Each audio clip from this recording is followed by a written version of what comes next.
Good morning, Jenny. Good morning. How are you going today? Yeah, good. Yeah.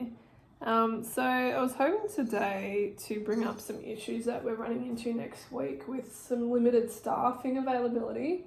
So firstly, we've got the public holiday on the Monday, and so that means that no full-time staff can work. So then that puts us short down like 4 full-time team members. And then in doing that, that leaves us to only be able to put on casual staff, and it does cost a lot more to keep on casual staff, so that poses a challenge. And then another challenge we run into is we've got one full-time team member requesting the rest of the week off, and then another full-time team member wanting Tuesday and Wednesday off. So we are very short-staffed next week. So I did come up with a bit of a plan and a solution. Would you be open to hearing my plan? Definitely. Yeah. So there was a few questions that I had in mind, because the hurdles that we face, there's a fair few things that came to mind, particularly given the unavailability of all our staff. And so the first thing that I considered was how have some of our customer and client behavioural patterns differed on the public holiday. And so I did run some reports, and I analysed that the customer patterns, they tended to shift to earlier in the morning. So I observed that there was peak hour around about like 10, 11 o'clock, which is very unusual. Usually it's in the afternoons. So is that something that you've noticed in the past on public holidays? Yeah, historically. Yeah. Yes. So I felt that this would also change the altered social dynamics in the gym. So there'd be a lot more interactions. So I felt that it would be best to still have a really good, engaging person on the gym floor to interact with all the members of the gym. So that's definitely something that we still need to keep in mind, so that there's someone there, you know, keeping the atmosphere alive in the club. And then the next thing was the possibility of minimising our usual allocation of staff on the public holiday and adjusting our front desk hours just to the morning time when we do have the peak hour. So I felt that this would still, you know, give our members the utmost service that they're needing, while still being efficient and, you know, cost effective as well. Yeah.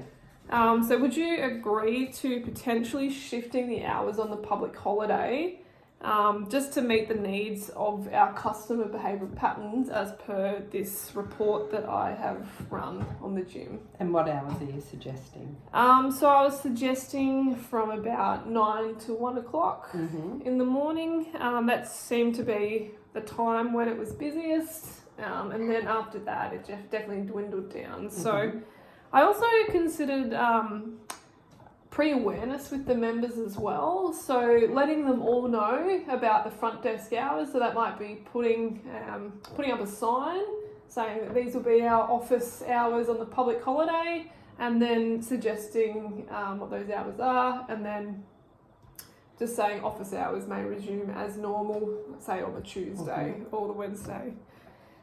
So yeah, the next challenge that also came to mind was that with less staff on and less hours, there was an issue of task distribution and how we would do that, because we wouldn't be able to fulfill all our usual tasks in that time frame with less hours and less staff.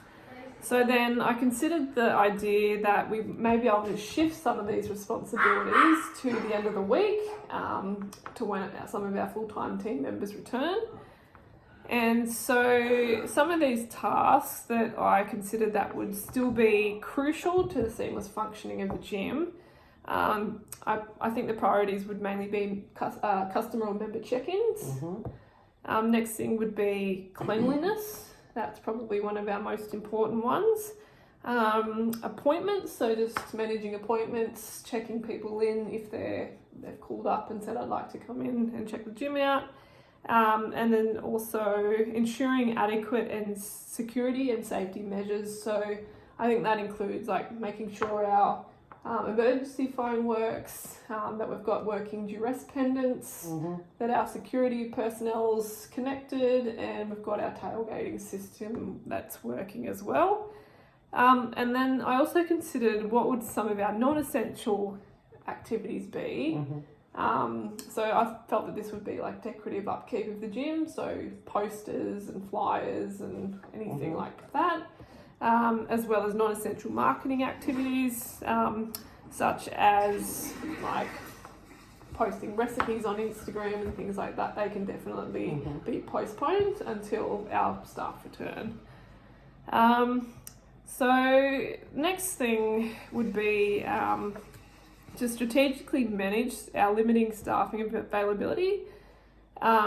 Ensuring that critical operations remain intact, while non-critical tasks can be accommodated upon the return of our full team. Furthermore, I felt that we needed to ensure compliance with workplace health and safety standards during this period is definitely of utmost importance. So I also felt that it would be in our best interest to develop a comprehensive contingency plan. Is that something that you've done in the past? Oh, yeah. Yeah. Kind of. Yeah? Did you find that it worked? Oh, definitely. Or do you feel like it's something that we could definitely expand upon and have in place? So we've got these measures when we run into issues with staffing unavailability, and then we can go to our contingency plan and be like, okay, well, this is what we can do. So the first thing that I looked at would be having emergency response protocols in place. So that would include having some team members that do have their CPR and first aid up to date, and just checking that that is up to date so that they're trained. And if we run into an emergency, then they will know what to do. The next thing was having staff that are cross-trained in multiple roles. So that might include one of our PTs or floor staff being able to work the front desk, or say some of our front desk employees being able to wipe down equipment, or just check that everything's in working order. So that's something we can definitely look at, is cross-training our staff. And with the cleaning as well. And then with the cleaning as well, just to ensure that everything looks clean and tidy. That's definitely the first thing that our members will look at when they come into the gym. So I feel that the things that drove my decisions to these solutions was definitely cost effectiveness. So because casual team members, they do tend to cost about twice as much to have on. So by shortening the hours, that definitely will end up kind of cost effective, or will work out to be around the same amount as our other weeks. So despite there being less staff on, I think we can still give our members the quality that they need to remain happy with our facility. And I feel that through strategic scheduling, cross-training initiatives, and the development of a robust contingency plan, that these would be the best solutions for our challenges that we are facing next week. How do you feel like this all sounds?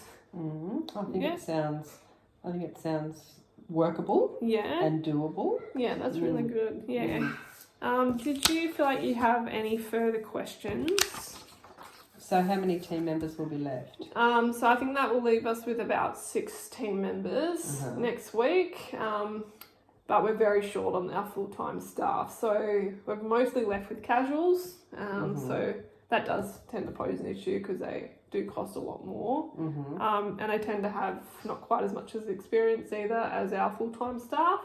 And they might not be as cross-trained in multiple roles, whereas most of our full-time staff are. So that's something we can definitely look at for future, is making sure that they're cross-trained across the board with whatever they're eligible for.